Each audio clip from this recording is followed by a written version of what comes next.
Hello and welcome, Film Chewers. We are back again with the Oscars Project. We are discussing the 1980 Best Picture winner, Ordinary People.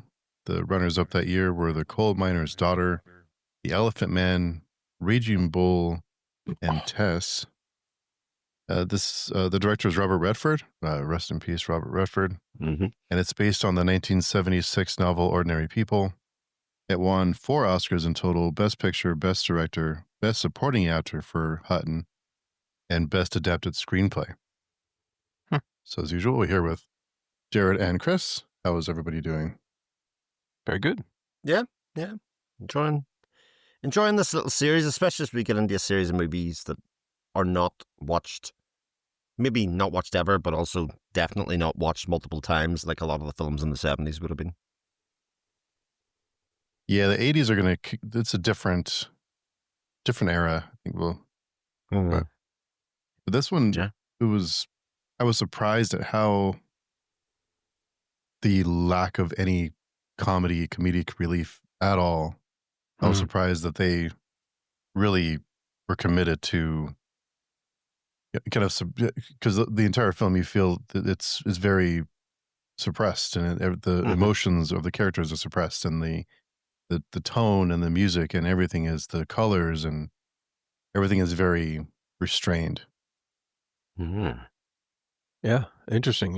Yeah, I did not realize that I did see this film before. I watched it about 5 years ago,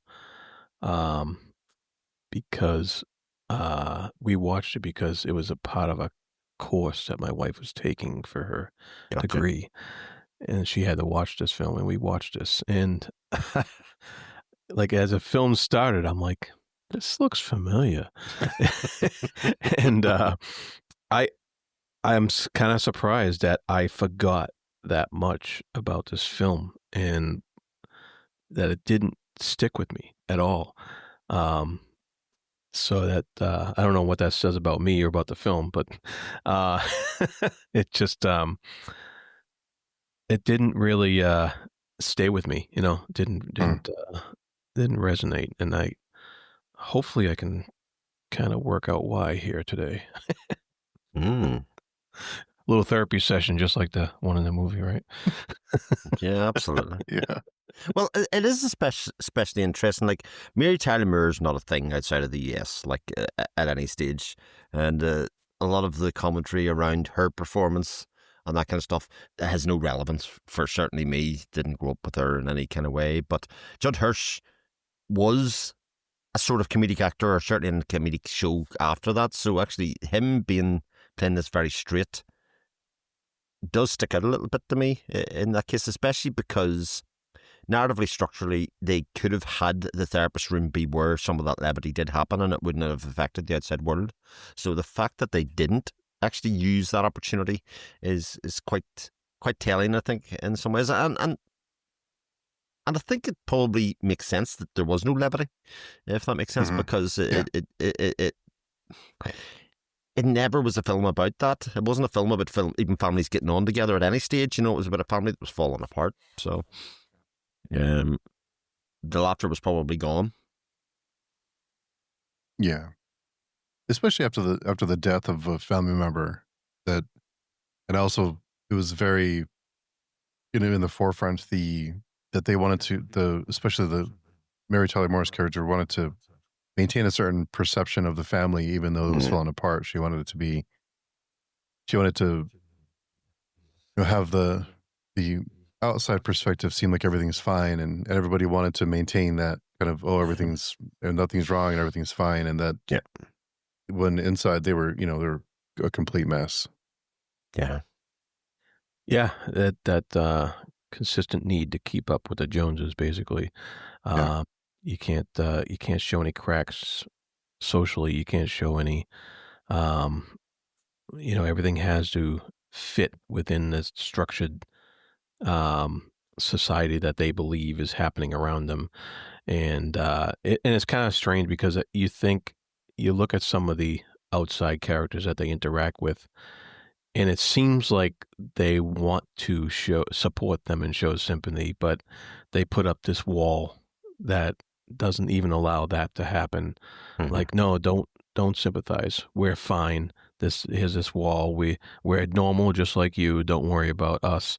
And it it which was a really a detriment to their own mental health within the family, that they put up those walls. And it fell to the main character, Timothy Hutton's character, to actually try to break out of that, to try to try to deal with that, to try to deal with all the feelings, and get the he was the only one going to therapy, and he was the only one trying to grapple with this sense of trying to stay normal in a non-normal situation. And I thought Hutton's award was well deserved. I thought he did a great job as the kid. So that was pretty powerful, his performance, I think, at times. Yeah, he really. I think it's fair to say that all of the performances in their own way make the whole of it. I think it's a film that the success of it is based on the fact that everybody's sort of playing their role to the top of their ability in a lot of ways. I like the fact that we join the film after Timothy's suicide attempt, so to speak. We don't see that, even that part of it. So there's the death of the son and his suicide attempt. So you can actually, the feeling that everybody's walking on eggshells at this time makes complete sense, because they can't openly grieve because they're worried about him kind of being set off again and kind of doing that part. And I also, if you look at Donald Sutherland's character, it's a very definition of stoic, but sometimes stoic gets shown as cold, and he's definitely not cold at any stage. It's he's very muted throughout most of the film, and it's only towards the last kind of 20 minutes when he really comes out of that. When they do, for the first time when they're playing golf, he confronts the wife just and starts, you can see the cracks starting to show that whatever's been working so far in kind of keeping the family together is actually just making them further apart. And then you have Mary Tyler Moore's character, Beth, who it's easy to be unsympathetic towards, but also I think you understand. Maybe we understand more now than we would have in 1980 or otherwise. But there is a level of I really like the title of the film. I really like the title of the book as being, they're just ordinary people trying to deal with an absolutely messed up situation. And there is no right way to do that. In that case, they're just trying to do their best with it and with what coping mechanisms they have. And some of them will do it well and some of them will do it not. They may regret it later on, but they're just ordinary people. Mm-hmm. Yeah. I think you said, you noted something pretty key, is that this is in 1980. I think it would be a completely different film if it was made today. It was definitely a movie of its time, as far as that goes. Yeah. It kind of reminded me of the what is it named 2000 the Kevin the film with Kevin. I'll find it in a second. But it reminded me of Bacon. It was Kevin Spacey. Yes. What was the name of it? It was American Beauty. Possibly? American Beauty. Yeah, it reminded me of, it's kind of the 1980s version of that. Oh, yeah. Kind of what it reminded me of. But I think the use of silence was a way to communicate, and the just not saying anything and just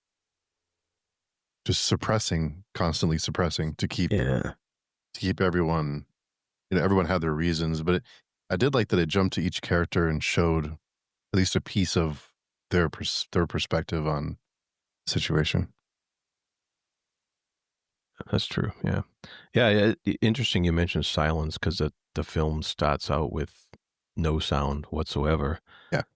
And then slowly gets into that, to Pachelbel's Canon, and which I love that piece of music, but it slowly gets into that, and then it combines that with the choir, the holy music, as we get into the film, which that music in a church setting being holy is then contrasted with them going to the play, and the play talking about my sins and stuff like that. So you had the contrasting of the holy setting with the sins of people, and sins of the mother, or what sins of the the what have you, Mm. and what have you. So it was just it was interesting that contrast that came in, and kind of set the tone for the rest of the film, where you had those silent moments contrasted by an eventual um an eventual contrast to that silent moment. Mm-hmm. Well, that's a good pickup. Yeah. Yeah. Yeah, I thought something was wrong with my volume at first in the beginning. Yeah. Me too. Yeah, I was like, is this thing on? Yeah. And again, we've just followed a film from 1979, which was about divorce, which is much more commonplace now compared to then. Therapy in this one, obviously, much more commonplace now compared to then. In fact, I'm sure the stigma, or the fact that there was even a relationship possible with a therapist like Judd Hirsch at the time, it would have been a big topic point in that. Mm-hmm. And I think, a lot of people will look at this year and go, this beat Raging Bull. And, the merits of that can be discussed, but there's no doubt that it's an incredibly different film from Raging Bull. Mm-hmm. And it's not trying to do the same thing. It's not trying to be larger than life. It's not trying to be an amazing spectacle. In fact, it's trying to do exactly the opposite of all of that in some ways, by just concentrating on a couple of people. Yeah, and just kind of presenting their case. I wonder if Rocky winning a few years prior hurt Raging Bull's chances to win this year. Yeah, another boxing film. Yeah, that's good. absolutely. Good point. Yeah. And that's what I often say. Like, Oscar wins are about more than just the quality of the film. It's what's happening in the world at that time. It's what's, it's kind of the mood of the politics in the country, how much money people have in their pockets, all of that kind of stuff. And again, it's not too far away from a world where people's sons and stuff didn't come home from Vietnam. It's not too far away from that. There would have been a lot of feeling, I think, within America at that time of dealing with loss and dealing with that kind of loss that neither of the parents were there when the son died. He basically slipped under the water, and that must be, make dealing with that loss even more difficult in some ways. And the fact that Timothy Hutton character was there at the time, as a contrast to that, and how he had to deal with it and stuff was very different. So it was Pauline Kael, the critic, has seen it basically called this a glorified TV movie, and it's just not really wrong. Is the point? Like, it is very much like a Lifetime movie kind of setup in some ways of what it's kind of going for. But I also think you said that Rocky hurt Raging Bull winning. I also think if Robert Redford is not the director of this film, this doesn't win either. And I don't, I think that's an interesting kind of point. His fame, he was at the top of his fame around then. All the President's Men was just not that far away from it.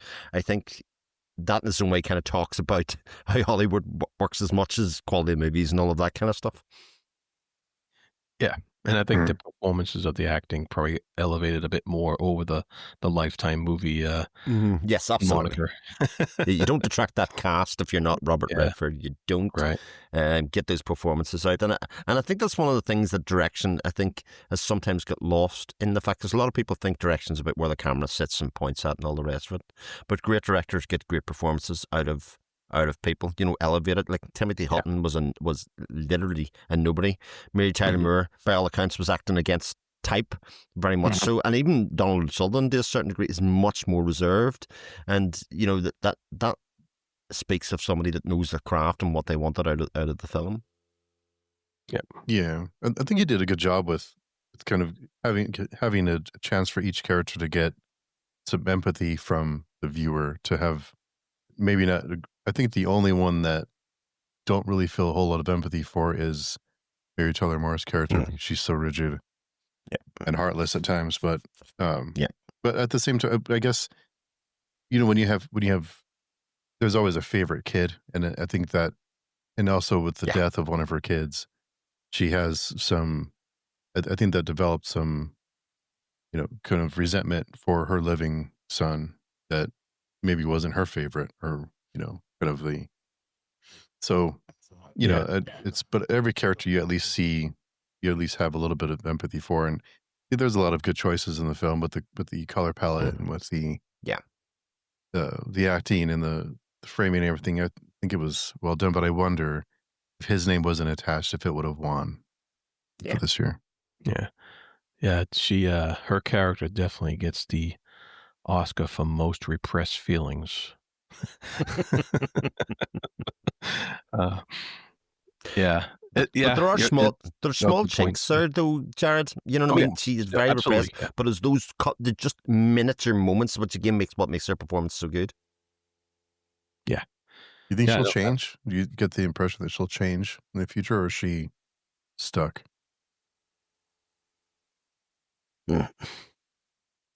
I think she's I think she's stuck. I think she's stuck Yeah. myself.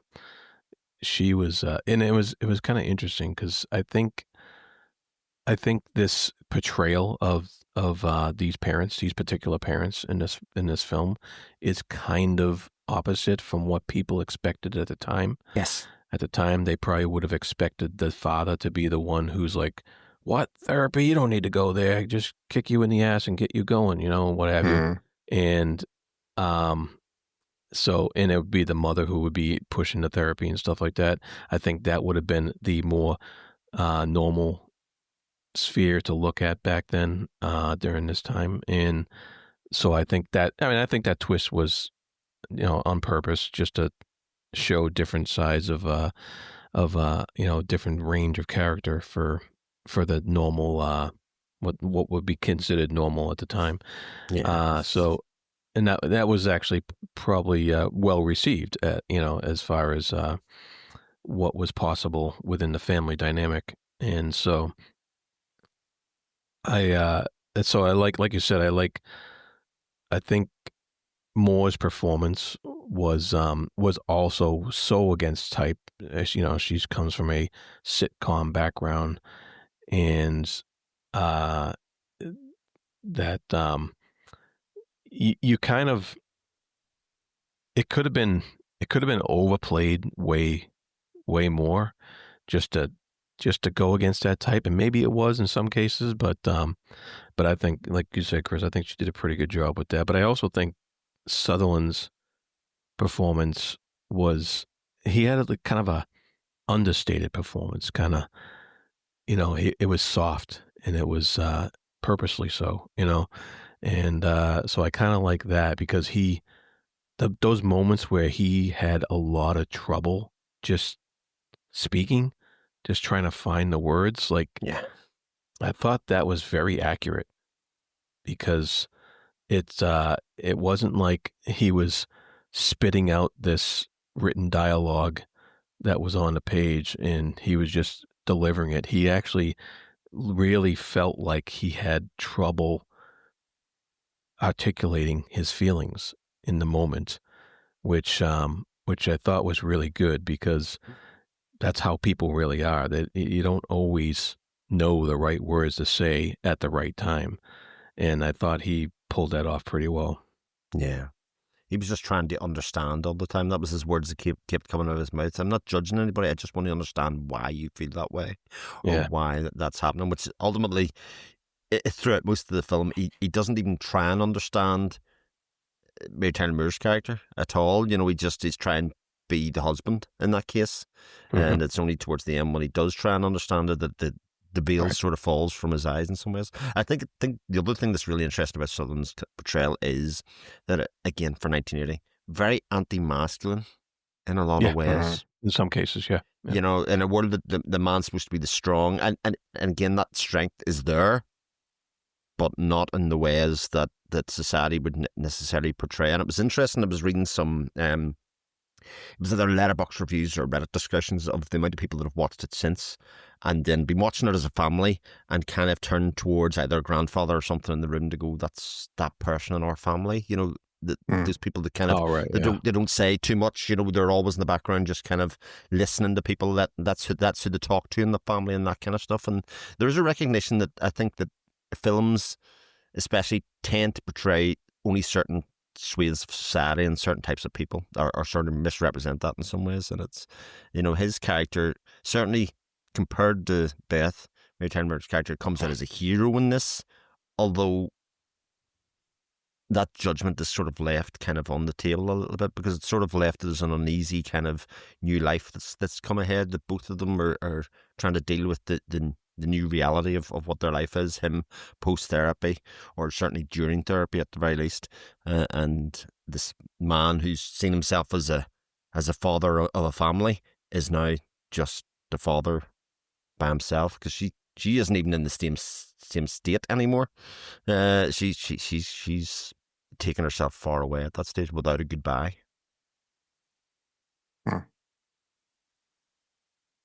Yeah. And so there's a lot of and a lot of, the whole film, of course, is about survivor's guilt. I mean, that's really the biggest crux of the film. That's what Hutton's character is mostly dealing with.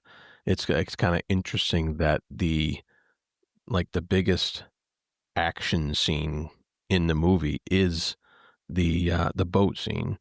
That's all taking place in his head. That's all what he remembers, and that's like the biggest action scene in the movie. Whereas the rest of the movie, other than his little scuffle with the high school kids there, but it's a good punch. Yeah, but it's interesting how that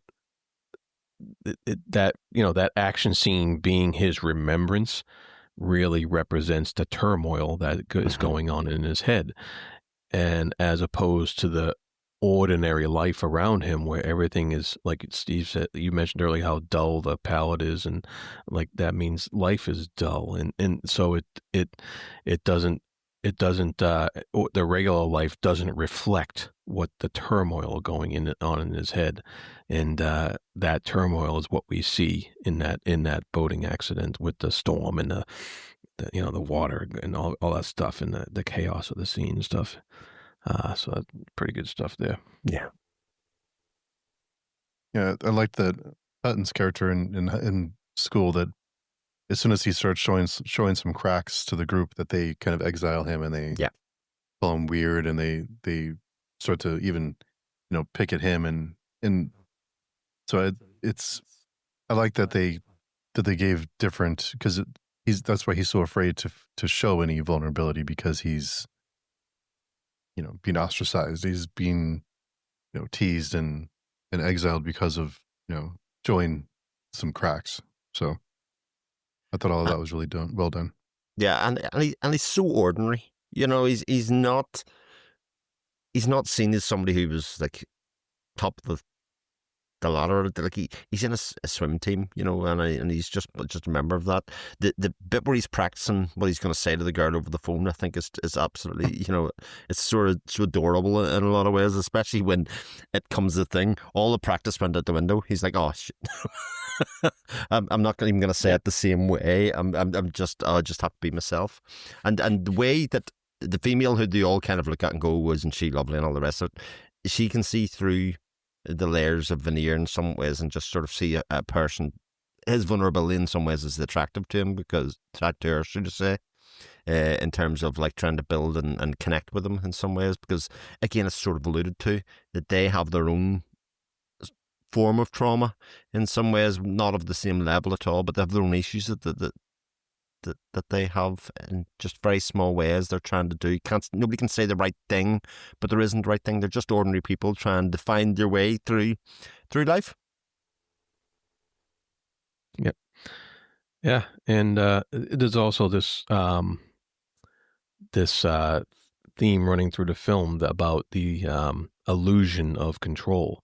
Then how you really can't have control. It's the search for control is a search that just is always fruitless. It doesn't you don't get anywhere by trying for control all the time. And that's, of course, that is what the mother most embodies, is that need and search for control. And the and how it was really poignant how Sutherland's character points out later on that he, Timothy Hutton's character, is more like the mother than his brother was. Even though his brother was her favorite son, they are actually more alike. In the father and Buck, was it Buck? Buck.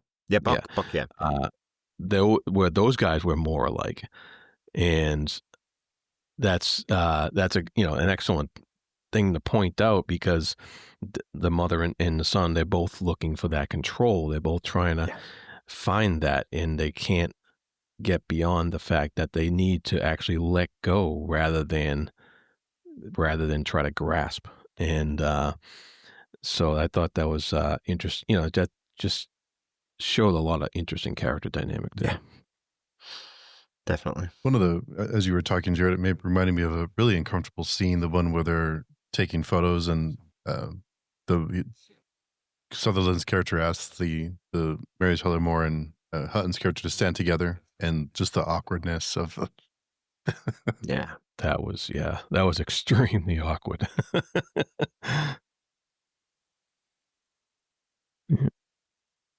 Yeah, and and the things where he screams out, it's got to be somebody's fault. And of course, the therapist is trying to tell him, that it's nobody's fault. These things, life is an accident, which reflects the boat thing being an accident, and life itself is an accident. It's all related into that. And I thought Judd Hirsch did a decent job, but I didn't think. I thought his lines were a little too easy to come across. He always said just the right thing at the right time, and so I thought that role was a little bit contrived at times, but I mean, he did a fine job for what he had, but it did remind me of later on the Good Will Hunting, Robin Williams. That definitely had a similar feel Absolutely. to that, but I liked Williams' character better in that movie. Thought he had a little more faults and stuff, and a little better fleshed out, than this one. But I'm not sure if that's what was required for this film. Yeah, I think that point is a very good point, Jared. We don't get much of Judge Hirsch's character. He doesn't give an awful lot of himself. We don't get an insight into who he is in the same ways that we do, say, with Williams and Good Will Hunting, or any kind of subsequent kind of therapy kind of sessions that I've filmed in film. He's just there as somebody for him outside of that circle to build a relationship with and trust and that kind of stuff. So it again has a kind of bystander role in a lot of ways, but he's there for the pivotal moment, and in some ways he's just the fact that he's present is all that's really needed at that stage. Yeah, absolutely. Yeah, but I do think it did at least set some kind of stage for future roles in that. That's it, like those type of situations, and so it was. It's like you said, it was he was definitely the bouncing board for the family. Yeah. And I did like that there wasn't really a happy ending. It wasn't all the bows are tightened up and in a neat little knot at the top. It was still messy. It was still difficult. There's still challenges ahead. It's not, I should say bad choice of words. It wasn't an easy transition to just be normal again. There's other changes that had to happen. Calm seas, smooth sailing. Not the best phrase to use in this. No. but still an apt and satisfying ending without being happy in some ways. That kind of idea. Again, I think playing against type probably at the time. The fact that these two males told each other they loved each other in that kind of way, and for it to not feel cheap or too over. It earned it, if you know what I mean. The film earned that scene at the end by the way that it set it up, because that kind of dynamic has existed the whole way through the film, in some ways, but couldn't really go there in some ways. And I wonder if one of the points is that, and that's why people judge the Mary Tyler Moore character. She was the bit that was stopping that happening beforehand, in some ways, just by her refusal to love again in her own way. The death of a child, which I have to say, like, I don't actually judge her very harshly for it at all. Like, it's again one of those things that go, I can see how somebody ends up in that position where they just cannot. They're protecting themselves. Like, that's literally the body locking down and saying, I can't open myself up in that way again, to hurt like that. Yeah, very point. She was broken. Yeah, and there wasn't any fixing her. At least at this point in her life. We've mentioned a few times about the kind of the roles of the male roles in this film, and I think 2 years in a row, Kramer versus Kramer, the father is the provider and the single parent. The mother leaves and they have a custody battle. It's interesting. And this film again, we have the father is more of the supportive, looking out for the son, trying to encourage him and be accepting, and the mother is the other side of it. What is there interesting? I hadn't put that together at all, but they're very similar in that regard. Yeah, it really makes a statement for the times for the times that these films were made. That it seemed like society was trying to look outside the norm and trying to explore the other side, the different possibilities that there are, and that not all men are the head of the family, and making an offer you can't refuse and stuff like that, because like the Godfather films were very misogynistic in a way, that the men made all the decisions, they did all they brought home the bacon, the woman was shunted to the side, they weren't part of anything, other than to make heirs for the next head of the family, and so this is definitely in stark contrast to those type of films. Yeah.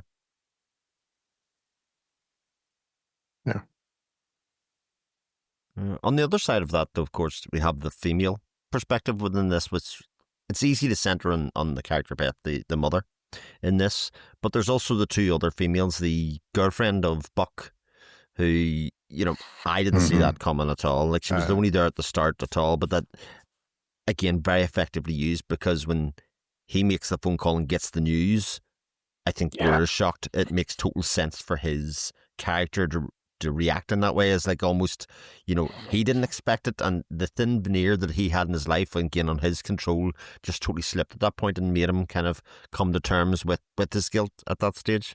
And then obviously the romantic interest that is, I mean, it's fleeting within the film, but still, there is that kind of awkwardness that comes from him withholding something, withholding part of himself, and how that develops towards the end of the film when he kind of lets down that guard and basically says, "Come, try again." At that I was enjoying myself up to a point at that stage. I think showing the nature of relationships, both friendly, romantic, and maternal, right the way through the film, I think was really nicely done. Yeah, it's interesting. There was a line in the film that said, somebody said, I forget what it was, but it was, "Can a nice clean break be saved?" And I forget what that was in reference to, but I think that him wanting to try again with the girl kind of reflects that. Can we have a nice clean break and save our own little relationship here, as new as it is, and so I think that was in in reference to something else earlier in the film where somebody broke an arm or something like that. But that line kind of just stuck with me because I think that could be transferred to the mental health aspect of it. Yeah. I was trying to see what else the actress that did the girlfriend, Elizabeth McGovern. She looks so familiar, but I don't see anything in her acting history that really sticks out. I've seen it before. I know I have somewhere. Yeah. She's been in a lot of things. I just don't see anything that kind of sticks out. Could be classic character actor that is in so many things that you kind of go, oh, I recognize them. Mm-hmm. Yeah, she's been in a lot of things. But yeah.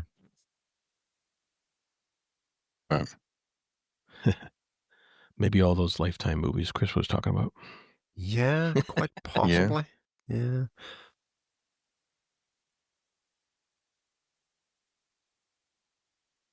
Mm-hmm. Yeah, it's it was good. It was still, but I don't know that it's one that will really stick. It's not one that's all that memorable. Yeah, it doesn't. In 5 years, you'll forget about it. Apparently. That's what happened to me. I don't know. For me, as a much younger man, this is the film of like what was the point of that? I think I would have been very dismissive of it at the time. But it also is at this stage of my life, it's the kind of film that I really like to watch because it's not about the big and bodacious. It's about the personal and the kind of behind closed doors, and this idea that everybody's life and all the rest of it is sort of messed up in their own little way. And these kind of little character studies with ordinary people, as it is, are interesting in terms of kind of getting you to sit back and reflect, and much more of the kind of empathy machines that movies are for me than the, oh my God, did you see that building collapse or that ship sink or that person fly out of the sky? That to me is actually very disposable in a lot of ways and doesn't stick with you, because like I finished watching this about 2 days ago and I've thought about it a lot since that stage, and it's been ruminating. Now there's no doubt over time, a week, a month, those kind of feelings do kind of disappear, but I think what is left behind is a slightly changed perspective on things and life and people, and a more understanding of other people, from experiencing and going through and thinking about these kind of things. So while you might remember the plot or the idea, the kind of ideas I think tend to stick around a lot longer. Yeah, I mean that's an important point. I think these kind of movies are important to be made and be seen. They don't encourage escapism that much. Yeah. If that's what you're looking for or what you need, this is not the kind of film that you want to go into thinking I'm just gonna escape from life and zone out for a little bit, because this is the kind of film that is examining the very thing that you're trying to escape from, and so it's not going to do, even like, because The Godfather has a lot of examination of stuff, but it's also this grand epic saga that you're getting swept up in, and you come out of that feeling like you've experienced something that you would never really experience in real life. Where this, you're hit over the head with, this is your neighbor, this is the guy next door, or it's yourself. And so it's very, very, realistic in that manner. Yeah. And so it's not really an escape as far as entertainment value goes, but it's still an important subject, an important thing to explore, literary or film wise. Yeah.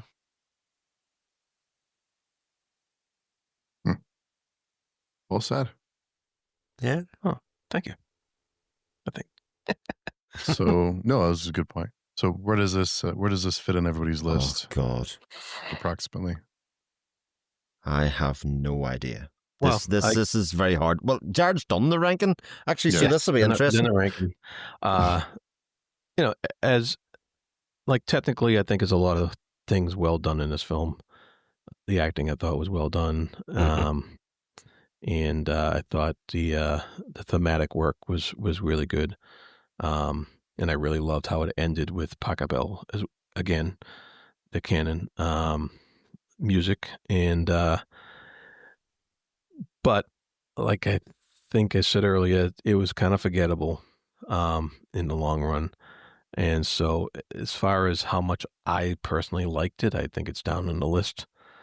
Not because it's a bad film, but because it's just not something I'm gonna reminisce about, later on in life. And Yeah.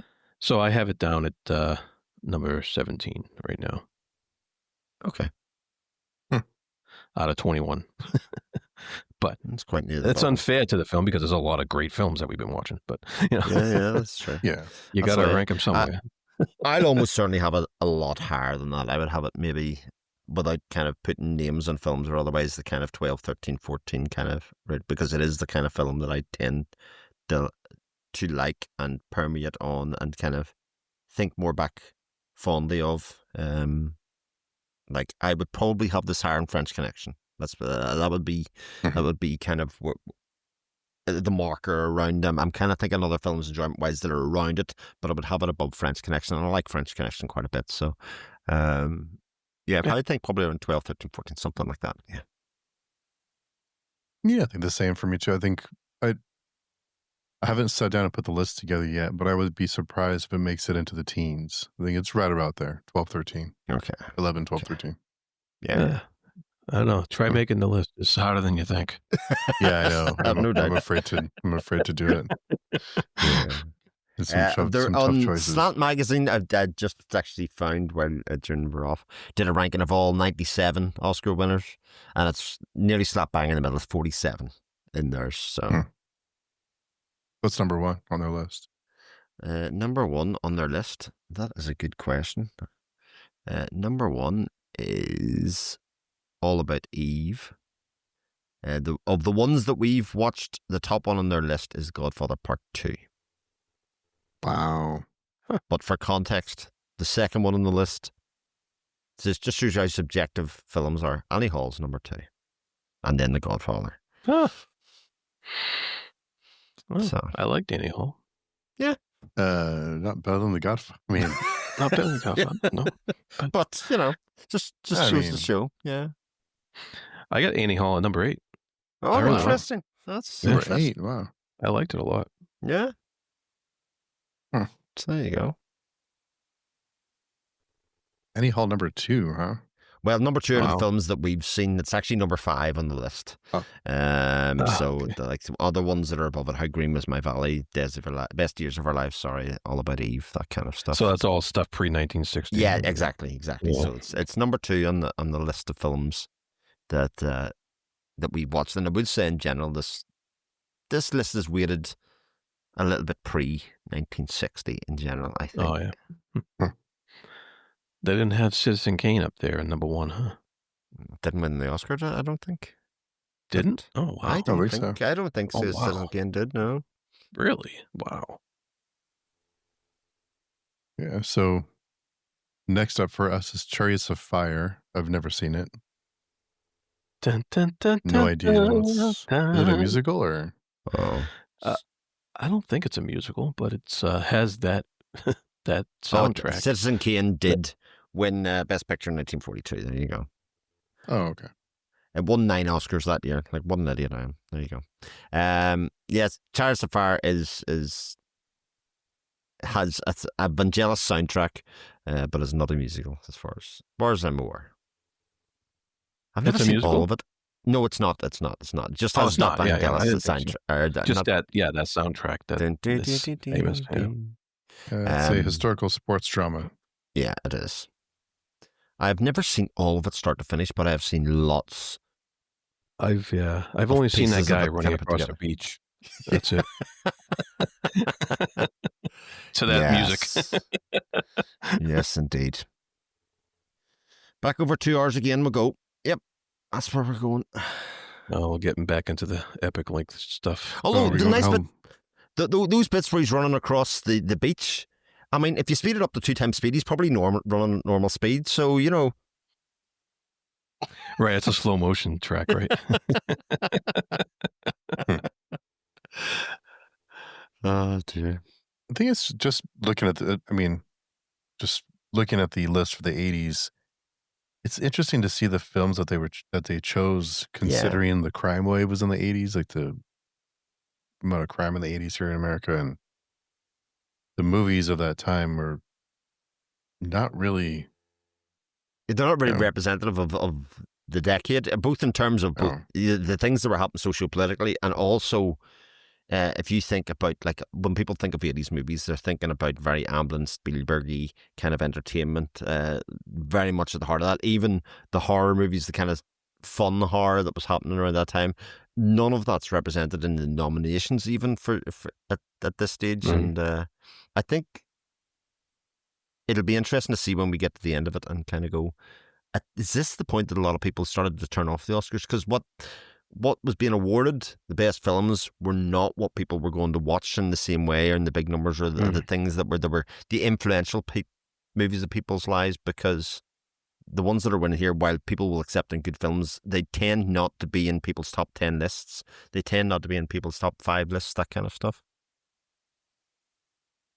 Yeah, when I think 80s, it might just be because I was young in the 80s, but I think John Hughes, like the high school, like the Hames, the Lost Boys, think slashers, and of course Tom Cruise, Rain Man was the only one that really sticks out to me that won in the 80s that kind of culturally were popular. But I mean, Chariots of Fire, Gandhi, Terms of Endearment, Amadeus, Out of Africa. Amadeus is spectacular. I love that. Just interesting choice for that period of time. Yeah, absolutely. Get Beat, The Killing Fields. I think we have Platoon in 86, The Last Emperor in 87, Rain Man, and then rounding out the decade, Driving Miss Daisy. Yeah. Well, as it turns out, I have made a top 25 films of the 80s video. And I'm pretty sure that none of these films made it. Yeah. Excellent. Chariots of Fire in 1981 will be next time. Woo! Yeah, good stuff. So until then, Jared, where can people find you?